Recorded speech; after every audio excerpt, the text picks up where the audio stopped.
వైకుంఠ ఏకాదశి నాడు స్వామివారి దర్శనం చేసుకుందాము అనే ఆలోచనతో వచ్చినటువంటి భక్తులకు తిరుమల తిరుపతి దేవస్థాన నిర్వాహకం కారణంగా వాళ్ళు ఒకరోజు ముందే నేరుగా వైకుంఠానికే వాళ్లను సాగనంపినట్టుగా ఈ ప్రభుత్వం చేపట్టినటువంటి చర్య వలన జరిగింది. చంద్రబాబు నాయుడు గారు ఆర్భాటం ఎక్కువ, ఆచరణ తక్కువ. ప్రతి క్షణము నేను ఈ రాష్ట్ర బాగోగుల కోసమనే పనిచేస్తున్నాను అని చెప్పుకునేటువంటి వ్యక్తి ఆచరణలో తన స్వార్థానికి అధికారాన్ని రాజకీయాన్ని వాడుకోవటమే తప్ప ఏ రకంగా ప్రజల ప్రయోజనాలను కాపాడుదాము అన్నటువంటి ఆలోచన ఆయనకు ఉండనే ఉండదు అనని ఇప్పటి వరకు ఆయన పరిపాలించిన కాలమంతా కూడా ఇది రుజువు చేసింది. ఈయన హయాంలోనే గతంలో గోదావరి పుష్కరాలలో దాదాపు 30 మందికి పైగా ఈయన ప్రచార ఆర్భాటం వలన తొక్కిసలాటలో చనిపోయినారు, కేవలం ప్రచారం కోసమని. ఈరోజు వైకుంఠ ఏకాదశిని పురస్కరించుకొని మేము తిరుమలకు అద్భుతమైనటువంటి ఏర్పాట్లు చేస్తున్నాము అని నెల రోజులుగా ఓదర కొట్టినటువంటి వాళ్ళు రివ్యూ మీటింగులు, వరుస మీటింగులు జరిపినటువంటి వాళ్ల ఫలితం 6 మంది భక్తుల మృతి, దాదాపు 40 మంది ఆసుపత్రి పాలవటము. ఎవరికి వారు ఘనతంతా మా ఖాతాలలో వేసుకుందామన్న ఆర్భాటంతోనే ఈ సమీక్షలు చేసినారు. ఈవో సమీక్ష చేస్తే కింది స్థాయి వాళ్ళని పట్టించుకోరు. ఆయన ఒక సమీక్ష చేస్తాడు, చైర్మన్ ఒక సమీక్ష చేస్తాడు. ఆ చైర్మన్ సమీక్షకు జేఈఓ కూడా వెళ్ళడు. కొండ మీద అడిషనల్ ఈఓ అయితే ఆయనకి నేను రాజు, నన్ను మించిన వాడే లేడు అన్నంతగా ఆయన ప్రవర్తన సాగుతున్నది. పని చేసేవారు ఇంత చేస్తే పని చేసేవారు తగ్గిపోయినారు, పర్యవేక్షకులు జాస్తి అయిపోయినారు. పనిచేసే వాళ్లను కూడా పని చేయనివ్వకుండా ఈ పర్యవేక్షకుల సంఖ్య పెంచుకొని ఈ సంఘటనకి కారణభూతులైనారు. సమన్వయ లోపం కాదు, వ్యవస్థ పూర్తిగా వైఫల్యం చెందటం మూలంగానే ఈ సంఘటన జరిగింది. ఇంత దారుణమైనటువంటి ఘటన జరిగింది. ఇందులో పోలీసులు, అలాగే టీటీడీ విజిలెన్స్ వ్యవస్థ పూర్తిగా విఫలమైంది. అసలు ఎంత దుర్మార్గంగా వ్యవహరించినారా అంటే, నిన్న బైరాగిపట్టడిలో ఉన్నటువంటి క్యూ లైన్ల దగ్గర ఒక క్రైమ్ డిఎస్పీ క్యూ లైన్లలోకి జనాన్ని వదలకుండా గంటల కొద్దీ వాళ్ళనందరినీ కూడా పార్కుల్లోకి పశువుల మందం తోసినట్టు తోసేసి ఆ తర్వాత ఒక్కసారిగా తెరవండి తలుపులు అని చెప్పటం మూలంగా ఇంత దారుణమైనటువంటి ఘటనకు బాధ్యులైనారు ఆ పోలీసు వాళ్ళు. ఎంత దారుణమైనటువంటి సంఘటన. క్యూ లైన్లో ఉండేటువంటి వాళ్లకు నీళ్లు లేవు, ఆహారం లేదు, పరామర్శించే వాళ్ళు లేరు, ఏర్పాట్లన్నీ బాగున్నాయని మాట్లాడే వాళ్ళు లేరు. ఏ రకమైనటువంటి సదుపాయాలు లేకుండా ఇవన్నీ కూడా గతంలో మేము అధికారంలో ఉన్నప్పుడు మేము చాలా చక్కగా, ఈ రోజున ఎంత ఒత్తిడైతే ఉన్నదో ఆ రోజు కూడా అదే ఒత్తిడి ఉండినా కూడా దాదాపు 10-15 రోజుల ముందరే, నేను మొదట శాసనసభ్యునిగా ఉన్నప్పుడు టీటీడీ అధికారులందరితో కూడా సమన్వయం చేసుకుని మొత్తం క్యూ లైన్లన్నింటినీ కూడా చూసేటువంటి బాధ్యత తీసుకున్నటువంటి సందర్భాలున్నాయి. ప్రతి ఒక్క అధికారి కూడా ఎంతో బాధ్యతాయుతంగా ఆ రోజున్నటువంటి ఈఓ కావచ్చు, అడిషనల్ ఈఓ కావచ్చును, హూఎవర్ దే మేబీ, విజిఓల దగ్గర వరకు, పోలీసుల ఆఫీసర్ల దగ్గర వరకు చాలా నిరంతరము పర్యవేక్షణ చేయటం కాదు, పని చేసినారు అందరూ కూడా.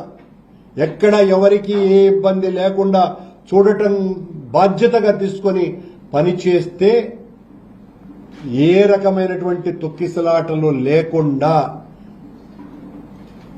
చాలా అత్యద్భుతంగా మేము నిర్వహించినాం. కానీ ఈ రోజున పరిస్థితి ఏంటి? చైర్మన్ ఆయనేమో రోజు మాకు దీన్ని మొత్తం రాజకీయ క్రీడా మైదానంగా టీటీడీని మార్చేశారు. రావటమే గత పాలకుల మీద మా మీద బురద చల్లేటువంటి కార్యక్రమాల్ని భుజాన మోస్తున్నారు బొయ్యిల మాదిరిగా. ఎంతసేపు మీరు చేస్తున్నటువంటి తప్పులకు ఈ పాపాలన్నీ కూడా కారణభూతం గత పాలకులదేనని మా మీద నెట్టేసేటువంటి కార్యక్రమాలు చేస్తున్నారే తప్ప మీరు అసలు ఏం చేశారు? మీ పాలనలో, మీ పాలక మండలిలో రెండో సమావేశంలోనే మీకు సంబంధించినటువంటి పత్రికలు, ప్రసార మాధ్యమాలే చైర్మన్ పూర్తిగా నామకా వాస్తే అయిపోయినాడు అని వాళ్లే రాసినారు, వాళ్లే మాట్లాడినారు. అంటే ఏ స్థాయిలో ఉన్నది మీ చర్యలు, మీ స్థానం ఏది అనే దానికి ఇంతకంటే ఉదాహరణ లేదు. మీ గురించి లెక్క పెట్టేవాళ్లే లేరు.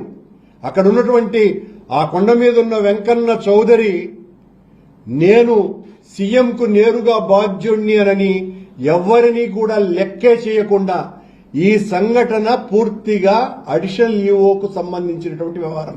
కొండ మీద దర్శనాలకు సంబంధించిన ఏర్పాట్లలో పర్యవేక్షణ కావచ్చు, పని కావచ్చును కీలక పాత్ర వహించాల్సినటువంటి వ్యక్తి వెంకన్న చౌదరి.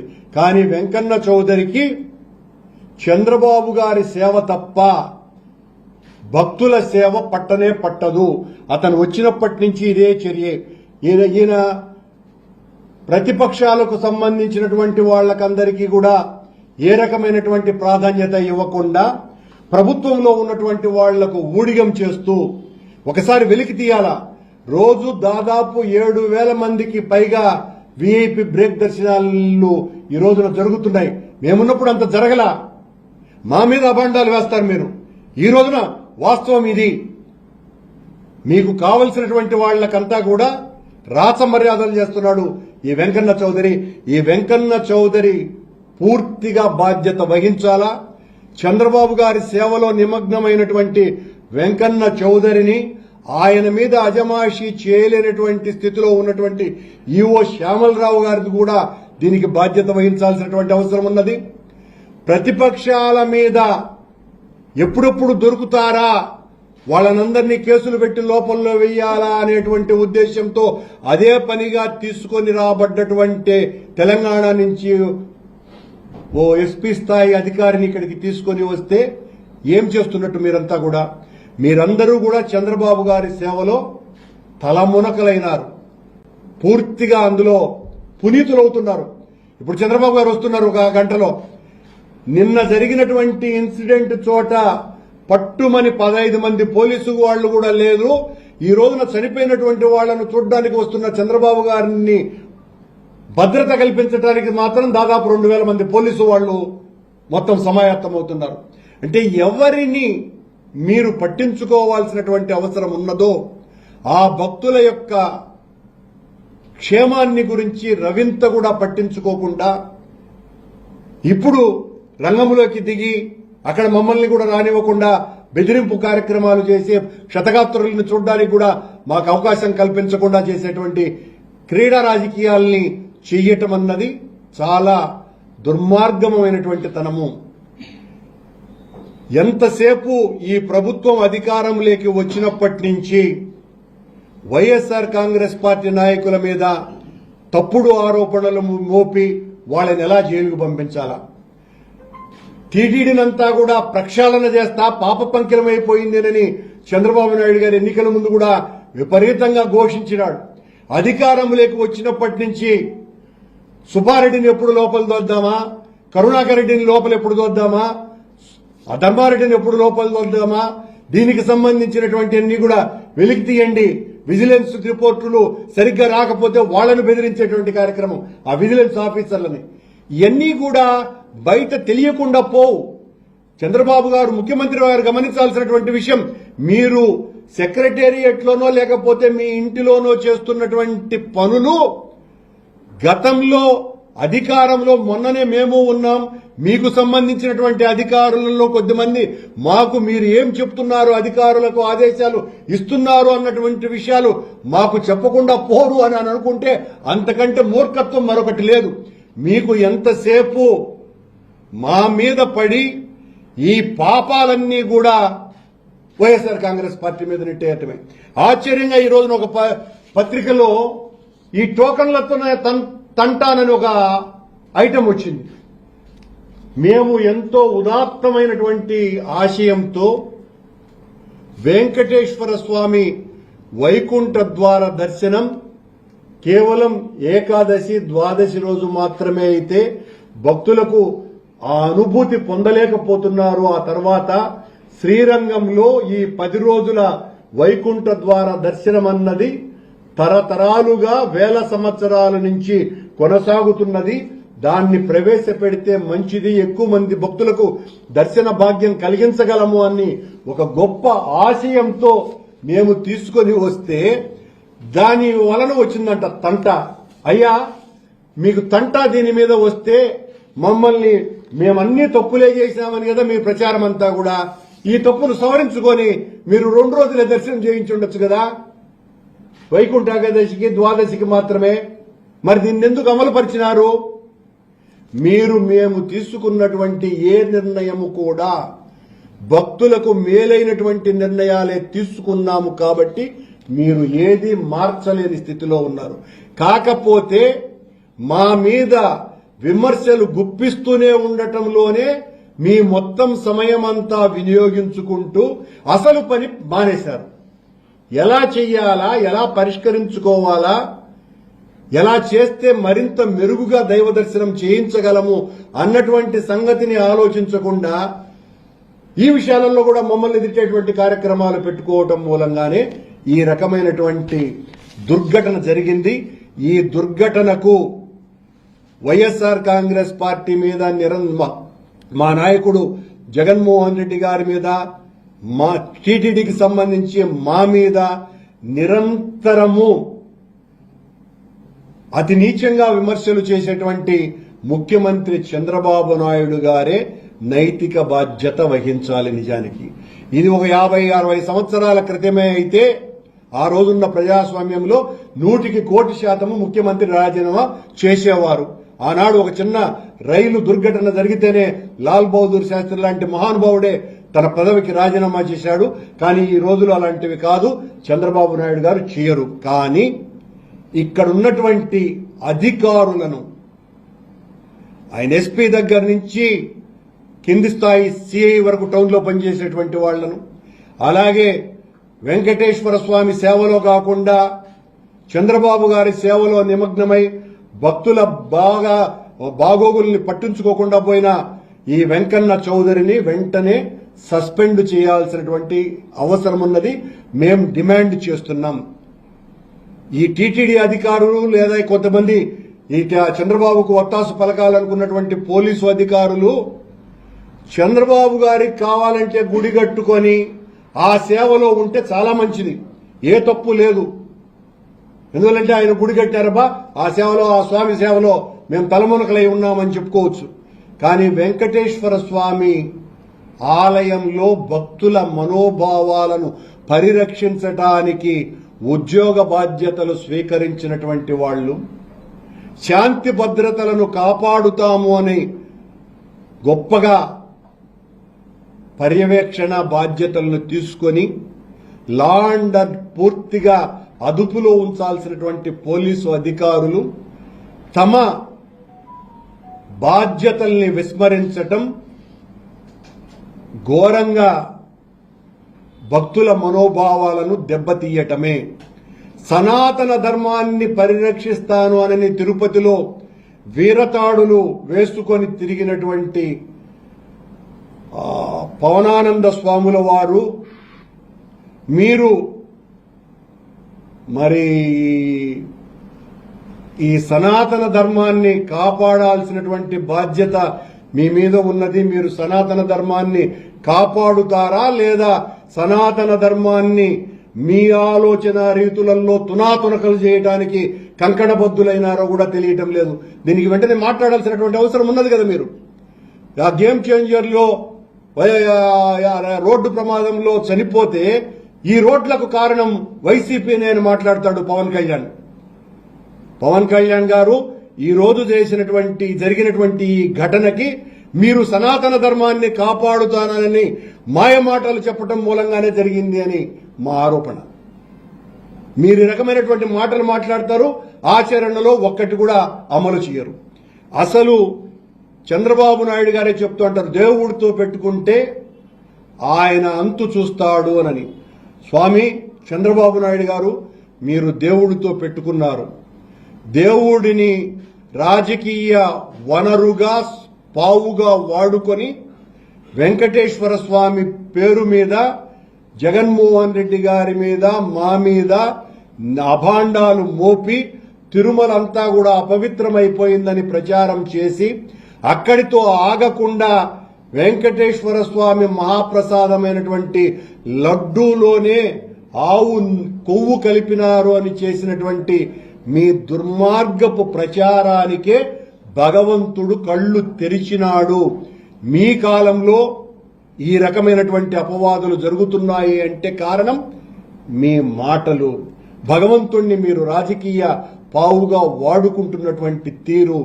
మేం ఛాలెంజ్ చేస్తున్నాం. మళ్ళీ మా 5 ఏండ్ల జగన్మోహన్ రెడ్డి గారి పరిపాలనలో తిరుమల వెంకటేశ్వర స్వామి ఆలయ పవిత్రతని మేము కాపాడినంతగా ఎవ్వరూ కాపాడలేదు. మీరు పత్రికా సమావేశాలు యాడ్నో బయట కూర్చొని మాట్లాడేది కాదు.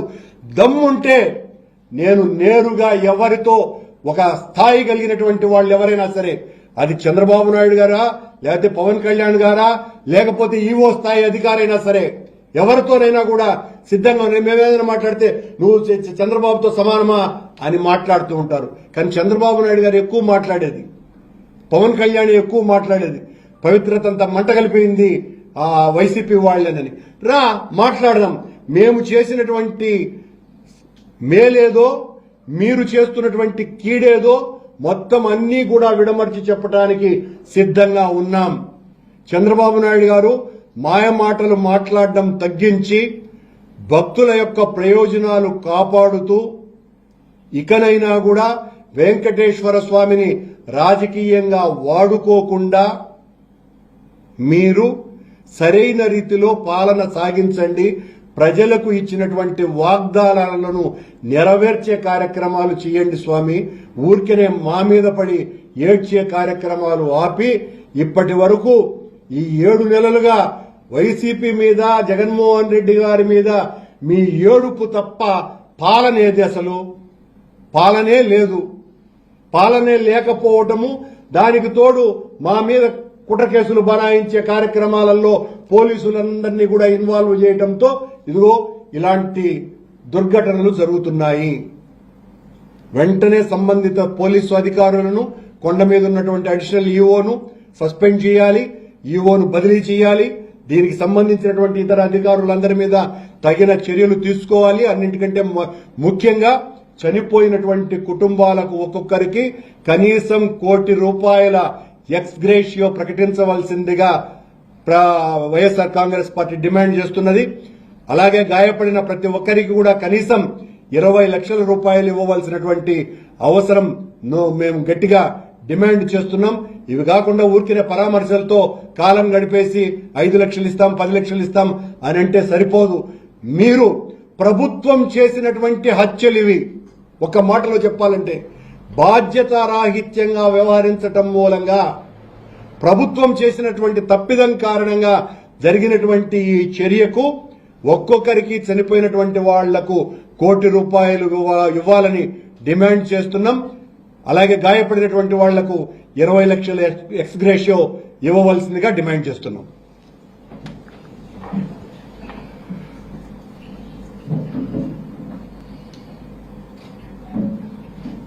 చంద్రబాబు గారు తప్పు చేస్తే శిక్ష ఆయనకు భక్తులకు అంటే స్వామి సేవలో తరించాల్సినటువంటి ఉద్యోగస్తులు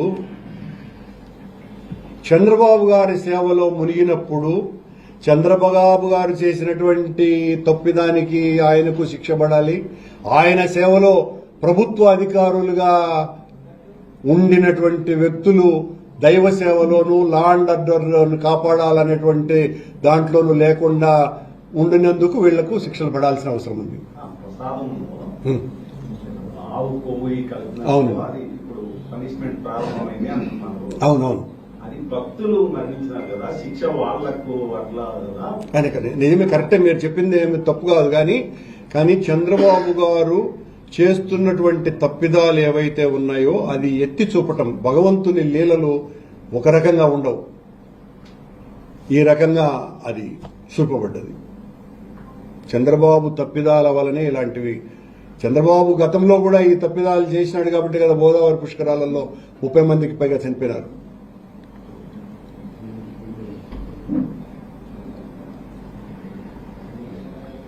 ఈ ఘటనలో ఎవరిని అరెస్ట్ చేయాలి?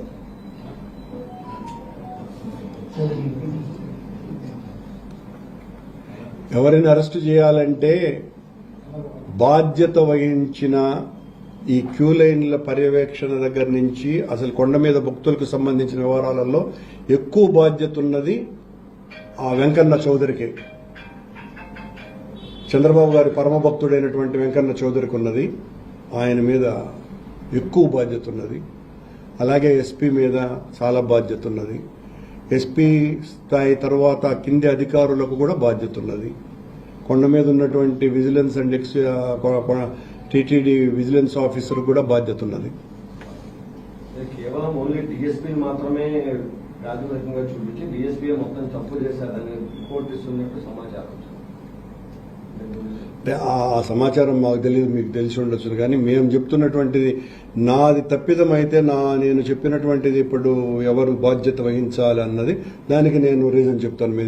మీది తప్పు కదా అని అంటే వీళ్ళందరూ కూడా బాధ్యత వహించాలి, ఈ స్థాయి దగ్గర నుంచి ప్రతి ఒక్కరు.